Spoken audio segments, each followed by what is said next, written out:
This is Ross Coulthard, and you are listening to That UFO Podcast.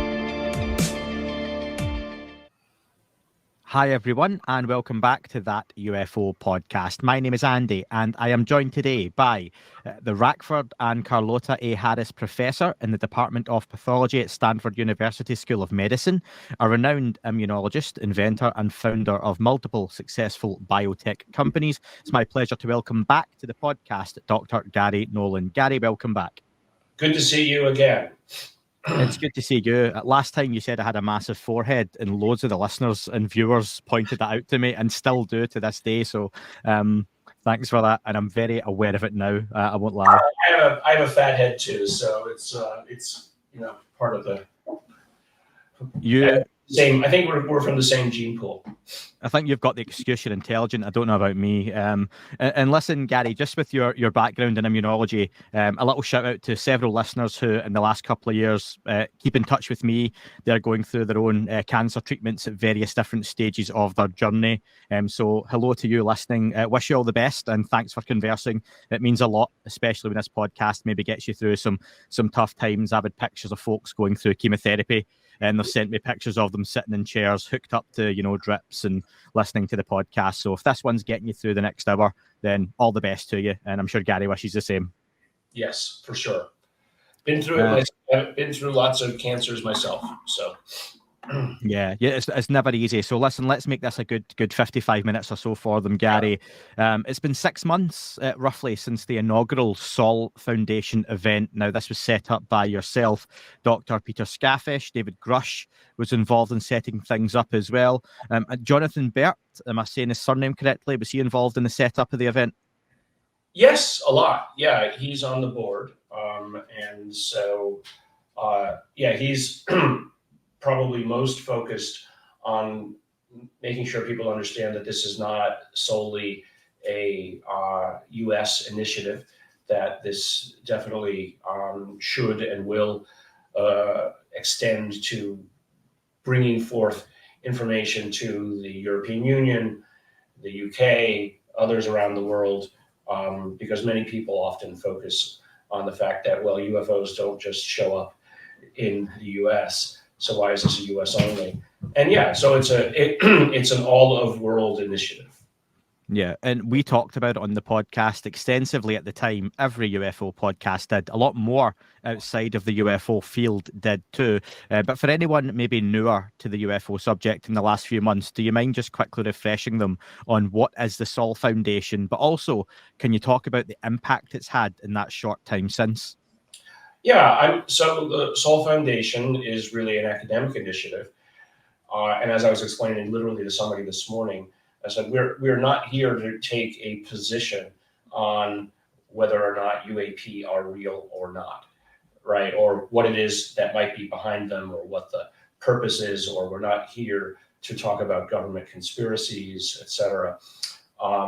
We're here to make it eligible to speak about and ask questions in a scientific and philosophical manner about whether or not what it is that's being observed represents another form of intelligence.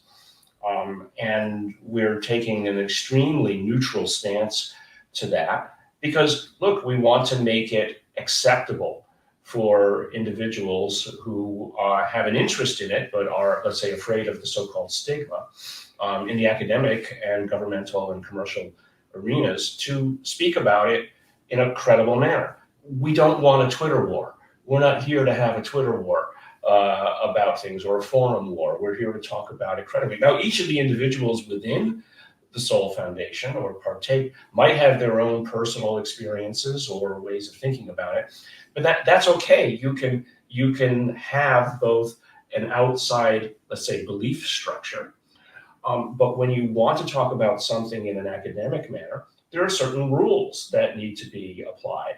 And so those rules are to talk about it in a credible manner and to give a voice to alternate opinions about what might be behind it. And it's really not just to have a place to sit around and have a coffee klatch and a discussion about it. It's really about, well, if it is the case, what are the manners by which we address studying it? what kind of funding might be appropriate, what might be the response profiles to, let's say, an announcement that something actually is happening, or how do we deal with talking about what we see is going on in the government and how the Department of Defense, AARO, or others are talking about it. It's not here to argue with debunkers. That argument is done and over. It's really about setting up what is the forward movement for this. And the Sol Foundation is funded by donations around this matter, and so it's a charitable foundation. And one of your questions just there was, well, what has happened in the last 6 months? An extraordinary outpouring of interest and offers of help. And we're still organizing what we can do with all of these offers. It was a flood. But I think more important for me are the number of academics who have reached out saying, hey, look, I want to help. What do I do?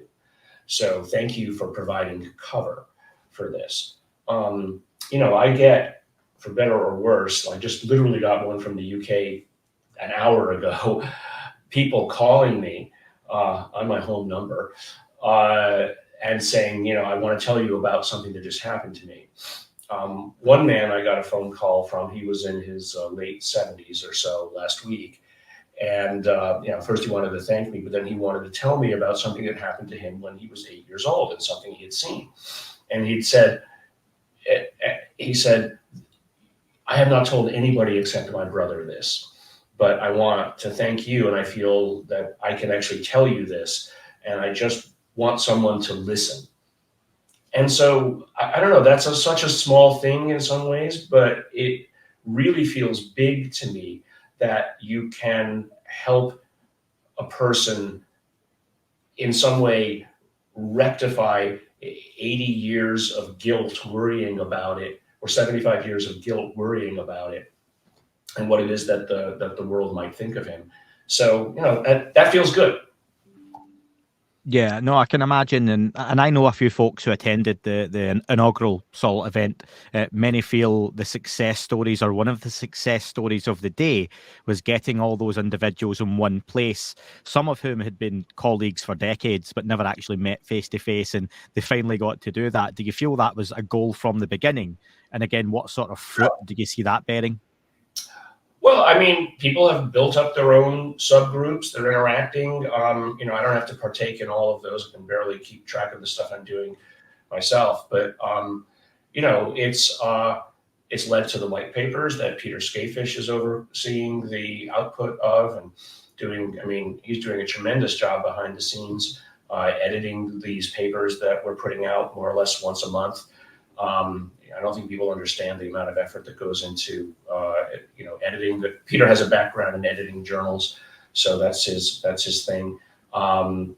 We've had reach outs from basically let's call them people of means who want to help us do fundraisers.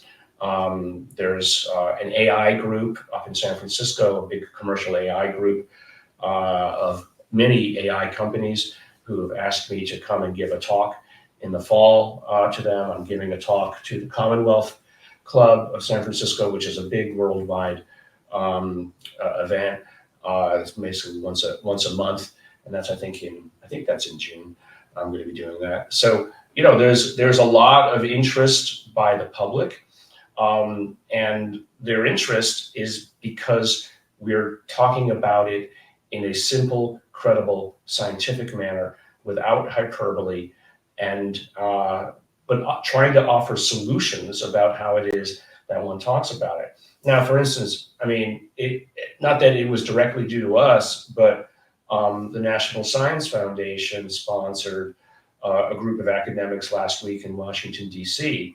That Peter attended and a number of others in the general community attended. But it was academics who I don't even know, several of them, who were convening a meeting to talk about how is it that we get the NSF to fund these kinds of things. And this was sponsored by the NSF to come up with approaches for funding inquiry into the matter. Not to make a claim about what things are, but to say, well, what is the data that exists and how do we bring other data? And interestingly, as I understand it, 2 members of AARO were there, All Domain Anomaly Resolution Office, and 2 people from the ODNI were there to watch, gather information, perhaps provide. And one of the feedbacks that I got about the AARO group was that they want to try to make right what they even saw themselves as a huge PR mistake for the efforts or what went on with the release of the AARO report. So I still don't, I mean, I'm just going to be honest to the people at AARO, I don't trust you yet. You have quite a bit to do to basically prove to me that you're not just a disinformation or a flypaper operation. Prove to me. I mean, I held my tongue for 2 years or so after AARO came out, and you've only so far proven that you're not capable of being, let's say, a neutral player in this. So do better. I don't think that's an unfair position to come from, distrust, especially in this topic, and look for them to prove. And I'm sure that works both ways, which you'd be more than willing to do the way you talk about the subject. But do you think AARO has any intention as an entity of helping rather than hindering the UFO topic? Well, I mean, they claim that they're just there to resolve stories, which is fine. Nobody's asking them to take a position and say, to be the mouthpiece for whether or not NHI are real or not. But what I do expect them to do is, if their claim is to apply scientific approaches and the rules of science to the matter, that means if you come to a conclusion, you have to release the data. And you have to release the methods by which the conclusions are come to. To do it otherwise is just basically breaking all the rules of how science is done. I mean, I don't publish a paper that just says the conclusion. I give an introduction, I give the data, I give the methods by which I analyze the data, and how it is that the data led to, let's say, a conclusion, if a conclusion is merited. They've done none of this. So until they do, pronouncing that they've solved problems is, and then giving me no reason as to how it is that they did it, is just completely in abeyance of the rules of how science are done. So don't claim you're doing science if you're not doing science. Do you think Sean Kirkpatrick was in there deliberately to obfuscate, to disinform, to do that role in a non-neutral manner? Or do you believe that's just how things turned out? Look, I can't read the man's mind, but I can read his actions and how he went about things. And all I can say is I didn't see a professional operating at the helm. And certainly the ways that he talked about things don't lead me to believe that he's unbiased. Now, I think everybody held their tongue like me until he started casting aspersions left and right at people. So don't cry and whine as he did that people are attacking him when he went out of his way to attack others. I mean, if you can't dish it out, if you can't take it, don't dish it out, right? So I don't feel sorry for what it is that he's brought upon himself. Again, I can't speak to what's going on in his mind. So I just, in many ways, and it's actually, I've said this publicly in at least Twitter, and saying, in some ways I feel sorry for the man, that he was put in an almost impossible position. But I don't think he's done himself any favors, to be honest. I wish him the best. I really do. Yep, that's fair. I want to sidebar very quickly. You mentioned that technological buzzword of the moment, AI, which seems to be on everyone's lips, sometimes in the correct context, sometimes not. But I want to know, how do you see AI influencing or even changing the direction of UAP, UFO investigations or conversation? Well, I do know of several efforts that are using AI to collate all of the, let's say, at least the literature of the last many decades, and others who, to the extent there is any data available, that data, public data, is being ingested by large language models and then used hopefully to, let's say, provide a, in the simplest term, a chat bot for people to talk to.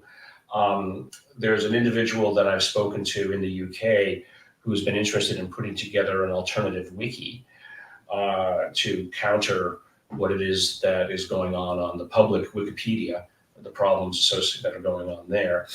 And one of the people I'm working with or talking to about the large language models, I want to get them together with the guy who's doing the AI wiki, or doing the wiki, to basically generate neutral information on UAP, because one of the first places that people go to for information about UAP incidents, UAP personalities, like Lue Elizondo, ends up being Wikipedia.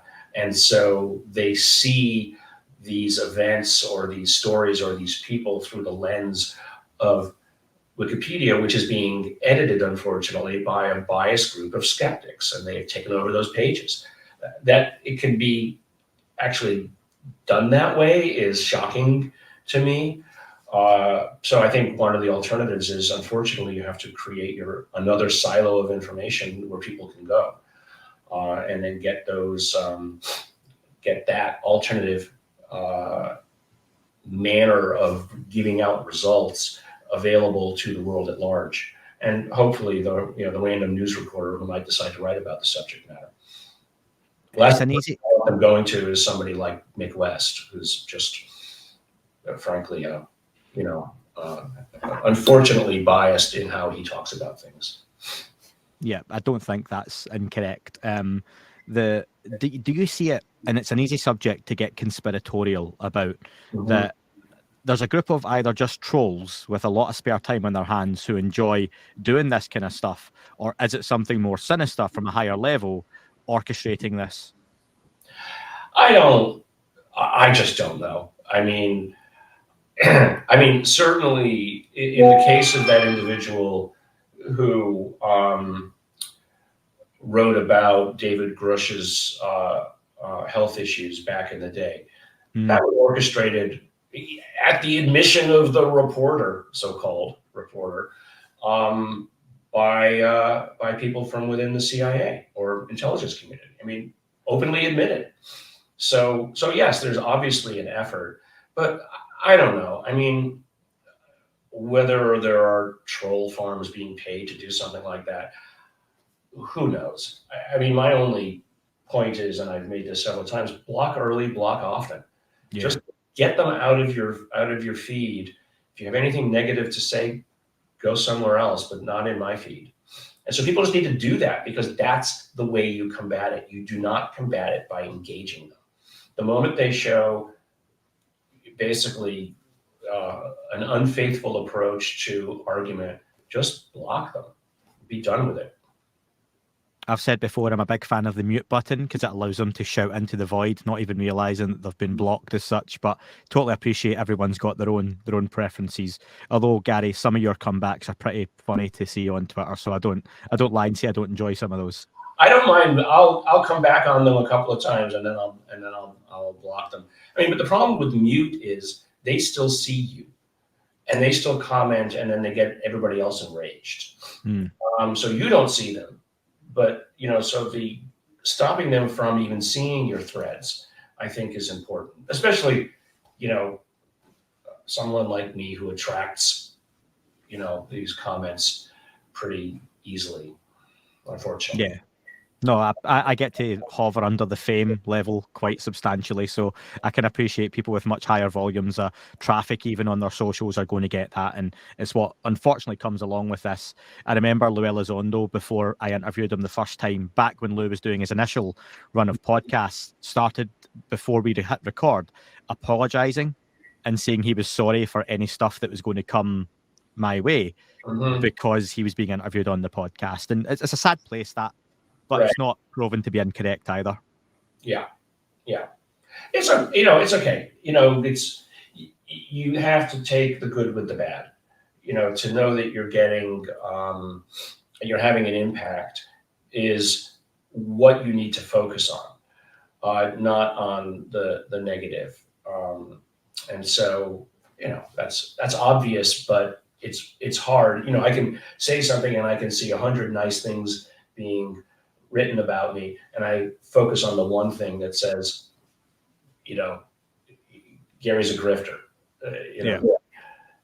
It's just how our brains are wired. It's very easy to do. And that reminds me, I'll send the payment for this interview just shortly. I'm joking. I've never paid a guest, and Gary's never asked for any money, folks. Listen, I want to go back to an event you attended last year. I suppose talking about putting yourself out there to audiences. You attended the SALT conference. Now, as we record this in the next couple of hours, and I struggle to say this name, Carl Nell is going to take the stage at the SALT conference, which is short for the Skybridge Alternatives Conference. Your talk got people's attention, Gary. I don't know if you've ever looked. I don't watch myself back. I doubt you do. Your video on their official channel has over 600,000 views. The next most watched video has a little over 200,000. So there's a huge appetite for this conversation and what you've spoken about. The event is aimed at bringing together thought leaders, investors, policymakers, and the like to discuss a wide range of global affairs. Take us back to what that was like. And I wonder, in that year, did you get the impact you hoped to have appearing at that? Well, it ended up, at least in some newspapers, being, the clickbait. Stanford professor claims, aliens have been here forever. It's interesting, and it speaks to the difference between a hypothesis and what you think is a likelihood percentage and a claim. If you listen carefully to at least the context of how the question was asked, and I'm not using this to get out of anything, I'm just saying, I was asked, what do you think is the likelihood that aliens or ET or non-human intelligence has been here? And I said 100%. And that's just based on an opinion, not anything that I absolutely know. I've never shaken hands or tentacles with an alien. But it was, as a scientist, if you look, you can have a conversation with somebody who's not even into this, and they would say, it would be silly for us to look at all of those stars and think that there's nothing here. And then the usual comeback from someone like Neil deGrasse Tyson, who should know better, is, it's impossible for them to get here because, it just takes too long or whatever. So even if you discount the possibility of faster than light travel or wormholes or some other sort of magic technology, even if you were to travel at levels of speed that we can achieve today, 10,000 miles per hour, it would only take you 5 billion years to get around the entire galaxy. Well, that's a long time. But if you had a robot that was pushing an AI around, or a rocket ship that was pushing an AI around that could build more copies of itself and then spread another 100 of them, that would only take you 5 billion years. It's a long time, but that against a universe that's already known to be 14 or 15 billion years old is an absolute possibility. I've been working on a project with Avi Loeb to start exactly that for humans, right? To build our own rockets to eventually move things out there. That's one of the things that we discuss amongst the scientific advisory group of a company that Avi started.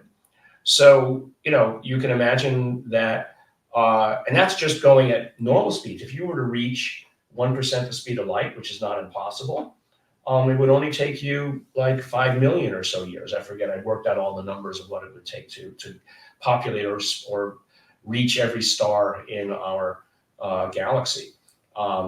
And so again, if you were to like make more copies of yourself and spread out, etc. So to say that it's impossible or it hasn't been done just seems strange from the point of view of a scientist who has ready access to a calculator. That's something that folks like myself who aren't scientific, but are interested in science, UFOs, UAP, the universe, struggle to understand why so many scientists don't seem to care about this subject. And I'm going to quote you from Twitter or X just a few days ago. Science is about asking questions carefully, logically, and reasonably. What could be more interesting than looking into the sky and wondering, is there anyone else out there who knows more about reality than we think we do? Why are so many scientists still not on this bandwagon? Well, I think partly because they've fallen prey to the disinformation, or at least to the ridicule. And so, maybe they just don't think it's interesting. And just because I think it's interesting doesn't mean that every scientist must think it's interesting. But, my big pushback, and this is a pushback that Avi Loeb has as well, as does Kevin Newth, who I think is an amazing scientist, is how dare you say I can't even ask the question? Asking a question does not equal believing in a conclusion. And I say this many times, it's about the data, not the conclusion. There's lots of data. So anybody who says there's no data, there's no evidence, is just a fool. I mean, you have not spent a moment looking at the data, the historical record. And if you're not willing to spend some reasonable amount of time doing so, and I can give you a list of places you could look, then you're not part of the conversation. You're displaying ignorance, pure and unadulterated. And that's what I tell my other scientists in front of groups. And they just look at me like, how dare you call me ignorant? Well, you're ignorant and you're making an ignorant statement. So when you're ready, come back to me and we'll have a discussion. But until then, I'm not here to be your mentor or your tutor. Well, it's almost exactly 1 year since your appearance at SALT. It's been 6 months since the Sol Foundation. Have you had a satisfactory number of those folks come forward to you and say, do you know what, Garry, Dr. Nolan, tell me more. There's something to this. Oh, yeah. I went to give a talk at Harvard in December, and and this was on my day science, immunology, and the organizer said, you're going to talk about the UFOs, right? Can you do that? I went and gave a talk at MD Anderson, same thing. I had the organizer at MD Anderson come by afterwards and say, can I take a selfie with you? Because one of my neighbors is a big time contractor. And I happened to mention that you were giving a talk, and he says, oh my God, I love that guy. Can you get a picture of me for me? I go through airports today and people ask me for a selfie. Not many, but enough to say, okay, I guess I'm making an impact. And that's a good thing. It's not about, it's like when Diana Pasulka wrote the book American Cosmic, and people say, well, why were you hiding your name there under that pseudonym of James? Because we wanted to make the story about a kind of person, not an individual. We didn't want people coming and asking, hey, what did Garry do this and why did Garry do that? No, it's not that. It's about by making it about a kind of individual, it lets the reader imagine the kind of individual that might be, and it expands the impact. Because once you reduce the potential of who that person might be to an individual, then it becomes a story about what that person thinks. That individual thinks, and any other thing that they might have said in the past. So, I think what's good about this is that it's moved beyond just me talking about it, and it's given a platform to many others. I mean, McMaster, as an example, right? And his position as an anthropologist or Peter Skafish, or half a dozen others, or the guy now at the University of Würzburg, and now the NSF. And there's sort of an expanding pool of individuals who now feel that it's okay to talk about this credibly. And, you know, and so that's, to me, that's a good thing. And that's really to the credit of the many in, let's say, the more lay community, or in MUFON, or 50 other organizations that have been, you know, hammering away at this over the decades. And their efforts have allowed eventually us to do this. It's not because we did anything different. It's just because they had laid the foundation for somebody like me or others to come forward. And I wonder, someone like yourself, if I was to throw a load of random questions at you, not formatted, and go all over the place, it would be cattle mutilations, alien abductions, remote viewing, shadow biospheres, biomes, whatever the correct terminology is. But you can't do that with someone just getting involved in the subject, an academic from Harvard, Stanford. How do we start to bridge that gap, that those conversations that are still seen as more fringe are entertained by seriously intellectual folks who can maybe help? You know, I think first we just make it okay to ask questions. You know, my focus is on the things that I am good at. And the things I'm good at is medical research. So, you know, the interactions of, let's say, whatever these things are with individuals, the work I've done on the caudate putamen, damage, Havana syndrome, which is not so much a UAP issue really, but there are related reports in that area, and materials analysis, because that's the science that I can do, where it can be reproducible. You know, all these other ones, look, I am completely aware that they're there. That needs to be, you know, an effort of other individuals. Now, for instance, there's Unhidden, a group started in the UK for medical efforts for the psychological trauma of individuals. They're dealing with it in a very credible, scientific, and medical way. Great. And they have put out a white paper on the matter, which is beautiful. I have a copy of it in my office. And at school, I literally put it in the middle of the table when I'm sitting around for when I got visitors. So hopefully they'll pick it up and take a look at it and realize that there are other groups that are taking. So they're looking at experiencers and, let's say, alleged abductees. Cattle mutilation, I don't know what to do about that. It's outside my that's outside of my remit. And I mean, at least if you listen to Colm and Kelleher and Eric Davis, many of the ones that they investigated appeared to be human initiated. But again, I can't know or opine on everything. Shadow-biome, interesting. You know, again, I've spoken about it. I've seen at least pictures that lead me to say, huh, that's interesting. You know, of something going on in South Africa. I don't know what it means. It's interesting. It's video or camera evidence of something. Interesting. Why not? Yeah. You know, but I think this really needs to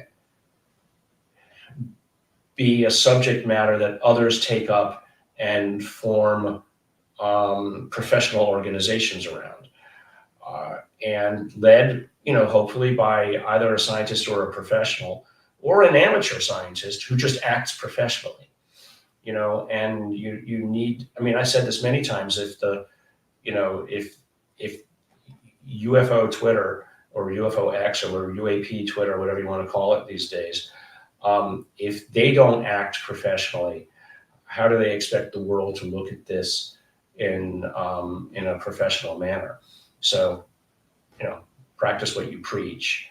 I mean, I'm not beneath making a joke or an aside to make a point. But once you want this to be talked about in a, like I said, in a credible manner, you have to apply the standard rules of how science or whatever professional discipline within which you work are carried out. And just do it. And be patient. Just be patient. I'm glad you said about allowing yourself to be interested in this subject, because I think some folks can lose that in the seriousness of it and the argumentative side of social media. Because I do enjoy this subject still, and if you share a picture online or a video, and out of curiosity, I shared one that was online earlier today, not suggesting it was real. Tom DeLong had shared it around 12 to 24 hours ago of like an entity, a being, allegedly fake. But I said, I wonder how many pictures out there like this could be genuine, and we skip past them, and you get the comments, this is fake, you shouldn't be sharing this, and people didn't read what I said. And that video evidence you talk about, and you actually mentioned this last time we spoke over a year ago, is that still readily available online to your knowledge, or anywhere South Africa? Yeah. I shouldn't mention the guy's name, but it's out there, man. Let somebody else figure out who it is, but he's put plenty of pictures up. No, that's fine. I'm sure someone will share it with me. I appreciate it if you can grab that, folks. And I want to ask Garry, in the last 12 months, I think it's very fair to say that your colleague, I don't know if he's a friend yet, whistleblower David Grush, came forward and has probably had the single biggest impact in the world in terms of UFO UAP. And I say that as someone based in the UK. That made headlines over here. That made our news, which is a very difficult thing for any UFO conversation to do. And recently, another friend of yours, colleague Lue Elizondo, in a statement said he was aware of threats made against himself, his family, and other whistleblowers. I'd love your take on that and how you see that playing out. And do you think this could put a stop to other whistleblowers coming forward? It certainly casts a pall. I mean, I know the specific incident that Lue is discussing, and it was real, and it's real, and it's ongoing. You know, that information might go public. It's not my place to say it, but it's pretty serious. I mean, look, I got a phone call myself at one point, basically telling me to be careful how I was talking about things. And I won't go into the specifics of what was said and all the rest, but it shook me. It was a call from somebody in the government, or representing what was being said in certain circles, and it was a threat, you know, and that was the first time I ever felt, okay, this is getting personal. It wasn't a threat by them. It was telling me that the way I was talking about things, I needed to be careful, because there are others who will. Knowing again what Dave and Lue have been going through, you know, it's like what I said at the SALT conference. It's not. I was asked, what is the best evidence? You know, absent, you know, a UFO landing on the White House lawn, is what your government is doing about it, and the basically pretzels that they're twisting themselves into to not talk about it or dance around the subject. I mean, if there's nothing there, release the data. I mean, that's just a fact. If there's nothing there, release the data. Or why are you acting so guilty?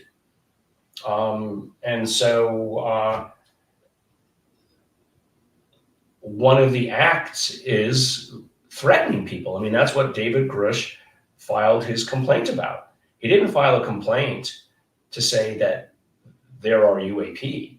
That's not a whistleblower. That's not whistleblowing. Whistleblowing is about reporting an illegality. You cannot whistleblow just because you know something. You can only whistleblow if it's an illegality. And so that was what Dave was doing. Now, moving forward, you know, people got very upset, let's say last year, and depressed because the NDAA didn't have the UAP Disclosure Act. Well, guess what? It's being rediscussed and it's being rewritten to address last year's problems. So I think, moving forward, just because the opposition won one battle doesn't mean that the war is over. And so those of us who are continuing to work on this and saying, okay, well, if you say there's nothing there, that's fine, but you haven't shown us the data, so why don't we write a law that says the data gets released? And if you still think there's nothing there, then why aren't you letting the data get released? So there's a lot of good arguments, and they're basically backed into a corner at this point. And so I'm quite positive about what the outcome is going to be. If not this year, and if not next year, then the year after. But, we'll see. I'm happy with the movement that I'm seeing so far. And that's good to hear. But what's kept you going then after a phone call like that, after a level of intimidation? You're not on your own. You've got loved ones, partner, family, friends. You've got a career. What keeps you going and not just going, do you know what? I could do without this. I'm successful in my own right. I'll just step away. Because I'm successful in my own right, because I don't care. That's what keeps me going, is because I just want to do it. There's nothing that they can do to hurt me, apart from, running me off the road or something, that is going to stop me from continuing to do science. I mean, I'm interested, one of the things I always often push is lost opportunity is something you always want to try to avoid. So I see an opportunity for scientific understanding, advancement for the human race, et cetera, in whatever it is that this technology might represent. If something is doing the things that we see it's doing, that's a technological leap that we don't have current access to. It represents extraordinary potential for the human race to understand what it might mean. So let's do it. Let's understand it. And so I want to push for that. I mean, I just got an award that'll be announced in the fall. And it talks about the technologies that my laboratory has developed and the impact it's had on the lives of patients. That's the only reason why I ever did it, was to make things that would make things better for people. So the other opportunity that I see here is if I can break open for the public an opportunity to study these materials or what the technology might represent, assuming it exists. And that's an opportunity that if no one else is looking to do it, why shouldn't I? I have the time, I have the resources. I have the influence network, if you will, to do it. So why not do it? It's not for my aggrandizement. It's for, first, the U.S. national security, I'll be honest. That's my first interest. And then second is world security. Why not? No, and it's a really good question that someone has to do it. So why not you, which is a wonderful position to be in. Do you feel we're closer than we ever have been, given your position, to actually getting a breakthrough? And it's not just going to be that roller coaster of, almost there, and things die off again. Yes. That is the promise of hope. I'm an optimist. And so, maybe I will go to my grave never having seen it. They've been pretty good at blocking information for 80 years. Maybe they'll block it for another 80 years. I don't know. I won't be disappointed just because I tried. Why not? I want to get a couple more things in before we finish up, Garry, and I appreciate your time. Lue Elizondo's book has finally just been announced a few hours ago. I don't even know if you've seen this, officially came out. So it's coming out in August. It's called Imminent. And I'm sure you're going to be on the list for an early copy from Lue himself. And I wonder, what do you hope and expect to see in the book, and they may be two different things? I haven't seen the book. I mean, I have seen the announcement, and I already bought my Kindle version. So, unfortunately, I'll probably also have to buy a hardcover just if I want Lue to sign it for me. But Kindle's been my go-to for most books. You know, I think it will once again expand the ring of interest to more in the public about the reality of this, and Lue will be providing a story or his story about what he went through. I don't know what's in the book. I haven't read it. You know, I just expect that it will give a little bit more detail that about the events that led up to his making the decision to release those videos, or to work with Chris Mellon to release those videos. And I don't know if anybody here has read Jacques Vallée's various diaries.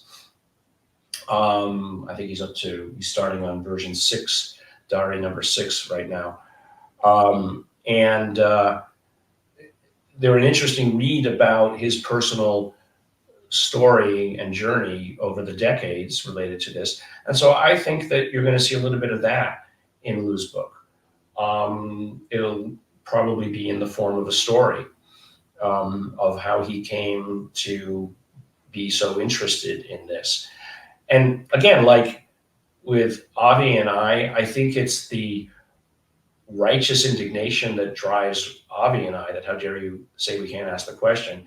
And in Lue's case, it's how dare you not protect the security of the people who are protecting your government and your country. How dare you ignore this existential danger that he feels that he has come across. And so that's, I think, what drives Lue. It's a parallel form of righteous indignation, not because he was attacked, but because he feels that the question is valid to ask, and the data must be collected and analyzed in an unbiased manner. I mean, look, suddenly we were able to, through the efforts of Lue and Ryan Graves and others, now we've changed how it is that the U.S. Navy, Air Force, and Army are supposed to report these incidents. It used to be that it was career ruining to even talk about what it is that you saw. Now it's in the rules that you must report this so that the data can be collected. That alone is huge, huge. So, now my desire would be to be able to say, okay, well, you've collected the data, scrub it of whatever metadata that might reveal how the data was collected, the whens and the wheres, and let's release some of this data to the public so that you can crowdsource an answer. That's the kind of transparency that AARO could take advantage of. Mm-hmm. And don't just give me balloon bull crap. I'm trying not to swear. Nah, you can swear. That's okay. No, I've been told I swear too much. So I blame my Liverpudlian father and his personality, days of yore. Let's scrub it. Let's get the information out, and work with the public. I mean, if you say so here's an interesting thing that AARO keeps doing. They say, okay, we found this result based on the data. This is our conclusion. Okay, well, you're not giving us the data. I've already talked about that. That's one thing. But then they say something else where they say, we have no proof that it's NHI, or they use even more disparaging terms like space aliens, or I don't even know what a space alien is. So we have no proof that it's extraterrestrial. Okay, well, in science, before you ask a question or even try to come to an answer, you have to define what the standard is of what proof means. So have they defined ever what the standard is of what having proven an ET is or not? To say that there's no evidence, what is your standard of evidence? List it. Don't just throw these catchphrases out. And so what I think that the UFO community or the UAP interest community needs to do is to come back with the question, what is your standard? What is the standard of proof? If you say that but if you say that we don't have evidence, or that a given incident doesn't yet prove that it is NHI, you can't continue to hold in abeyance the result if you're not going to tell us what the data is so far. You know, if the only standard is that we wait until we disprove it, then there might always be an incident that occurred that could be completely anomalous, but you are holding the results back and claiming we still don't have proof. But if I have a picture or radar data of something going from 0 to 5,000 miles an hour and then, you know, skipping around the atmosphere in ways we don't understand, if I have nothing that today explains what it is, then if at some point you have to be able to say, everything else having been excluded, the only remaining answer is NHI. So again, they have to come up with the standards of what the discussion merits. No, I think come to a conclusion or not. No, that's very fair. And I think to bring it back a full 360, the Sol Foundation, not just blowing smoke up your arse or ass, arse your Liverpudlian father might say, the Sol Foundation setting the standard, I think, for what these events can look like in various different disciplines for UFO and UAP conversation. Something I wanted to ask you earlier, and I missed the chance. You mentioned as part of your video and presentation, you wanted to present the bismuth magnesium sample that's often been talked about as part of your talk. However, under analysis, it fell apart, but you knew how to fix that. And I just wondered, had that work been undertaken yet? No, I haven't been able to yet. And unfortunately, the guy who did the analysis for me on this instrument has moved on to another job, so I have to build a relationship with the new person down there. But it's just so everybody's clear. Each of those analyses that I showed cost $10,000, and that came out of my lab budget, which was not money going either to my cancer research or other things. So I have to be very careful about that and how I'm spending those funds. I mean, the fix is straightforward. It was in and of itself, it was fragile. So you just we'll just embed it in a resin that will maintain structure. It just didn't occur to me that we needed to do that, but that's okay. We'll do it at some point. But I've got other focuses first, and I've got other ways to look at materials now that I came up with that I think might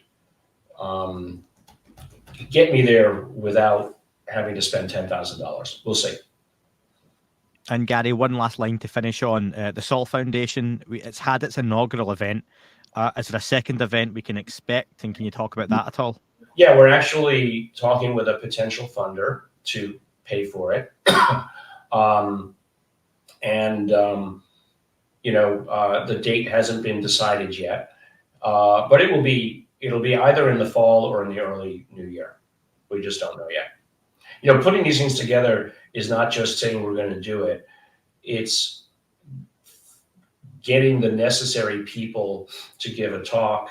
And I want this one to be a little bit more focused on government and less on academic discussion. And we were, again, less focused on quantitative goals last time and just creating a communal arena within which we could have discussion. But I think the next one should have, as I said, quantitative or at least qualitative goals for movement forward. I mean, just having a bunch of academics sitting around and talking and yattering is nice, but there always needs to be marching orders. I think if you're doing this right, and I do stuff like that with my cancer research, where we have meetings, and then there's like, okay, what should be the goals to move forward, to change the way that things are happening or not happening. And we'll end on this. One prediction you could see happening by the end of this year that would be progress for the UFO topic? Prediction. Well, I think you're going to see more legislation, meaningful legislation, and a fight on the Senate and/or congressional floor in a good way. I don't mean a fight like a disagreement, but just how to move this forward. I mean, unfortunately, this is silly season for politicians because of the presidential election. And so, people are not going to put their bets down too heavily when they don't even know who the next president is going to be. That is all for this episode. Thank you very much for tuning in. Don't forget to leave the podcast a review on your chosen platform. Apple and Spotify do make a huge difference to the algorithm. If you're checking the show out on YouTube, please don't forget to like and leave a comment on here as well. Any sharing you do is very much appreciated on any social media platform. And finally, you can listen to shows ad-free and sponsor-free in their glorious full versions by subscribing for less than the price of a coffee on Apple, Spotify, just search That UFO Podcast Premium. YouTube, you can sign up and be a member, or you can do that through patreon.com. Thank you very much for listening, folks. It wasn't a tic-tac and not quite a saucer, more like a hubcap designed by Chaucer, a little baroque and quite steampunk, like Alice was playing bass for the Parliament of Folk. The little fucker hovered right outside of my window, and when I shoved out the screen, he made it an issue. I don't think he expected me to see his ass, but I'd had some champagne and smoked his brain.